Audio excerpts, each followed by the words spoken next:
তোমার কথায়, তোমার আচরণে একদিন তুমি নিজেই মহান হয়ে উঠবে, এই পথটা সহজ করতে পরমাত্মা আমাদের কিছু নির্দেশ দিয়েছেন। ভিতরটা পরিষ্কার হলে বাইরেও মধুরতা আসবে।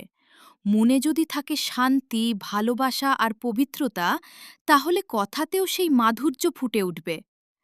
কাউকে ছোট না করা, বরং উৎসাহ দেওয়া। মানুষের খারাপ দিক নয়, ভালো দিকগুলোকে সামনে আনো। তুমি যেখানে থাকবে, মানুষ যেন তোমার জন্য উন্নতি অনুভব করে। আমরা অনেক সময় বলি, আমি তো এমনই, রাগ করে ফেলি, আমার স্বভাবই এমন। কিন্তু এই চিন্তাটাই ভুল। কারণ আমার স্বভাব বলে আমরা নিজের দুর্বলতাকে ঠিক করার চেষ্টা করি না। এটাই মায়া, একটা ভুল ধারণা। রাগ, অভিমান, ঈর্ষা, যদি এগুলো আমাকে নিয়ন্ত্রণ করে, তাহলে আমি নিজের মালিক নই। নিজের মালিক হতে হলে এই দুর্বলতাগুলোর ওপর জয় পেতে হবে।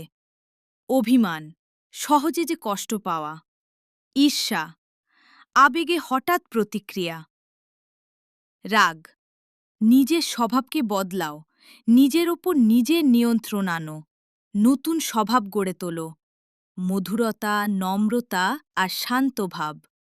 তখন তোমার কথা হবে মিষ্টি, মন হবে পরিষ্কার, আর তুমি নিজেই ধীরে ধীরে মহান হয়ে উঠবে।